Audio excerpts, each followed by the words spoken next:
নমস্কার। কালকে যখন আপনারা জানেন একটা শুট আউট হয়েছিল সোনার বাংলা ঢাকার কাছে নতুন নগরে, তো আমরা ওখানে গেছিলাম। তো ওখানে গিয়ে আমরা পেয়েছি যে 7 জনের মতন ওখানে 6-7 জন এসেছিল রোল খেতে। রোল খাওয়ার পরে যখন ওরা বাড়ি দাঁড়িয়েছিল, তো একটা গাড়ির থেকে এসে কে বা কারা ফায়ার করেছে।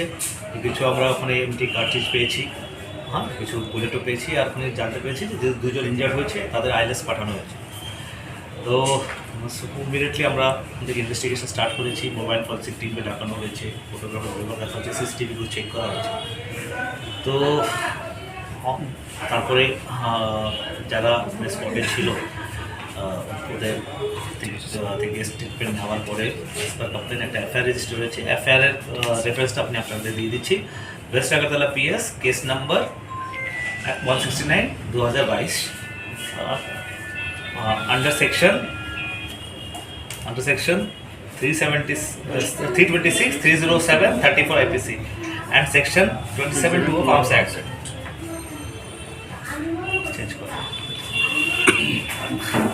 তো এই কেস রেজিস্টার করার পরে আমরা প্রথমে ভেহিকেলটাকে আইডেন্টিফাই করার চেষ্টা করেছি। তো সিসিটিভিতে কিছু ফুটেজ পাওয়া গেছিলো, ওইটা আমি আপনাদের সঙ্গে শেয়ার করবো আফটার ব্রিফিং।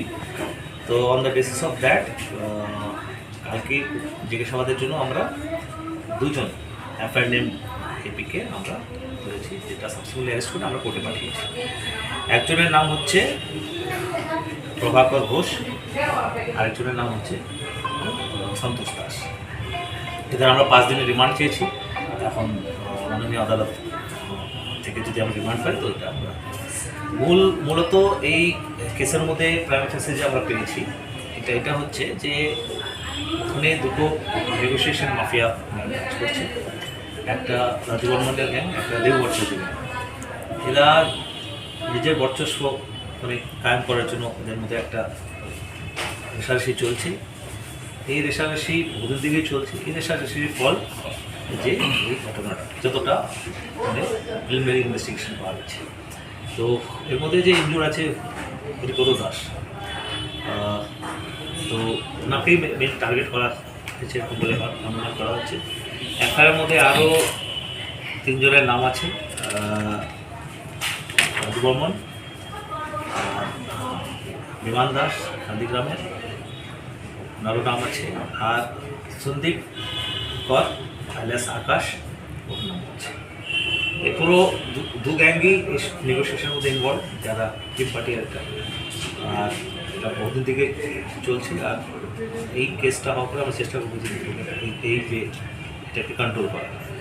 প্রথমে তো আমরা কালকে যে ভেহিকেলগুলো যে ইউজ হয়েছিল দুটো গাড়িতে এসেছিলো। একটা হোয়াইট কালারের মারুতি সুজুকি সেলেরিও, আর একটা রেড কালারের হিউন্ডাই গ্র্যান্ড আইটেম। দুটোই আমরা সিজ করেছি। আমরা স্পট থেকে বুলেট আর এমটি শেল সিজ করি, 4টা এমটি শেল, 2টো বুলেট আমরা সিজ করেছি। হসপিটালের মধ্যে ডিউরিং অপারেশন ভিকটিম থেকে 2টো ভিকটিম থেকে একটা বুলেট মানে পাওয়া গেছে। আমরা সিসিটিভি ফুটেজটা ডিভিআর থেকে স্পটের থেকে ওটা সিজ করেছি।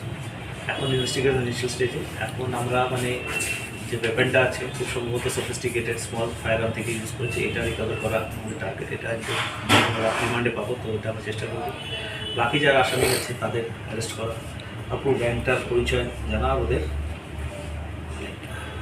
অ্যারেস্ট করে অ্যাজ পার ল অ্যাকশন নেওয়া। এটা হচ্ছে, তো এটাই হচ্ছে ব্রিফিং। এটা আপডেট যে মোটামুটি যে কেসটা হয়ে গেছে, কারা ইনভলভ হয়েছে ওটা পেয়ে গেছি।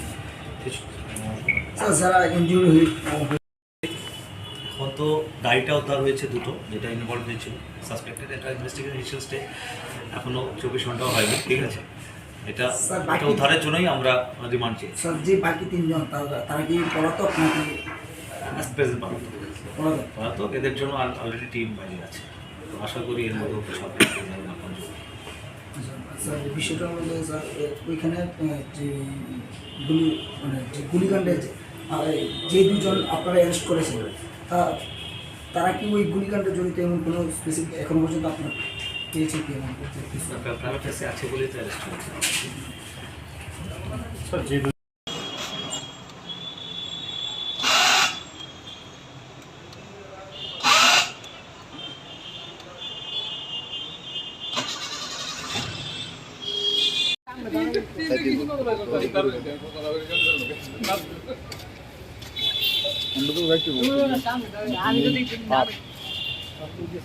মাল